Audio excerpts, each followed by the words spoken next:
Tatanggalin ng tatlong kalamansing ito ang lahat ng mga kamalasan ninyong pinagdadaanan sa ngayon. Kung mailap ang swerte, lalo na sa pera, bagamat ikaw ay masipag at matyaga at parang lagi kang walang pera, gamitan nyo po ito ng tatlong kalamansi. Ang tatlong kalamansi, mga bossing ko, ay humihigop ng mga negative energy, nagdudulot ng kamalasan po sa buhay po natin.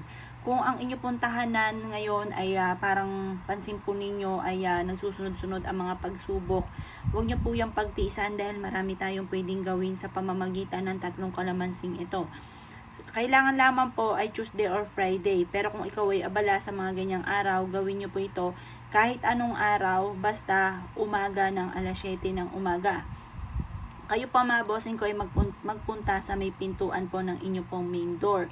Ito pa mga bossing ko ay pagugulungin po ninyo mula po, halimbawa mula dito sa may pintuan ng main door, papasok. Yan, ganyan lamang po ang inyo pong gagawin. At yan po mga bossing ko ay hihigop ng mga negative energy. Or sa bawat sulok ng inyo pong tahanan, pagulungin nyo po ito, lalagyan nyo po siyang ganyan, pagulungin nyo, tapos pagulungin sa bawat sulok. Ayan nyo siya sa sulok na nakakalat sa inyo pong tahanan. Ang dulot po niyan ay swerte. Yan pa mga bossing ko ay humihigop ng mga negative energy na siya nagiging dahilan kung bakit lagi kang minamalas. Yan po mga bossing ko, kung ikaw po ngayon ay mailap ang swerte sa inyo sa ngayon, huwag ka na magpatumpik-tumpik pa. Gawin nyo po ito mga bossing ko, ito pong aking tinuturong ito. Makakatulong po ito upang sa ganon, imbis na kamalasan ay puro swerte ang darating po sa inyo. Proven po ito na napakaswerte. Ngayon, ang gagawin nyo lamang po mga bossing ko habang pinagugulong nyo po siya, paulit-ulitin nyo na sa pamamagitan nito ay maraming pera ang darating sa akin. Siksik-liglig at umaapaw at maraming pera ang darating. Ganon po ang lagi nyo sasabihin. Huwag kang gagamit na sana, direct to the point ang mga pagwi-wish. At pagkatapos po mga bossing ko, ito po sabi nyo, kiniklaim ko na swerte, kailanman na hindi na ako mamumblema tungkol sa usapin ng pera.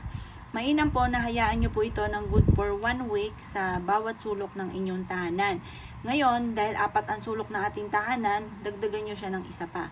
Pero yung panggulong, 3 ang panggulong. Kasi ang bilang ng 3, mga bossing ko, ay labis-labis, diba? Yung 2, pares po yan. Ngayon, pag naging 3, labis-labis na po ang blessing po yan.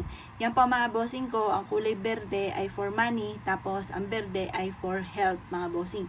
Para kayo po ay magkaroon ng mahabang buhay, tuloy-tuloy ng pasok ng swerte, siksik-liglig at umaapat, maraming laging blessing ang dumating, subukan nyo po ito. Proven po ito mga bossing ko at isa rin to sa paborito ko na pampaswerte. Kung kayo naniniwala at na-issue po itong gawin, huwag ka na magpatumpik-tumpik pa. Makakatulong po ito upang sa ganon, imbis na puro kamalasan, puro kaswertehan naman ang darating po sa buhay po ninyo. Subukan nyo na po ito at ito po isa sa mga paborito ko rin na pampaswerte.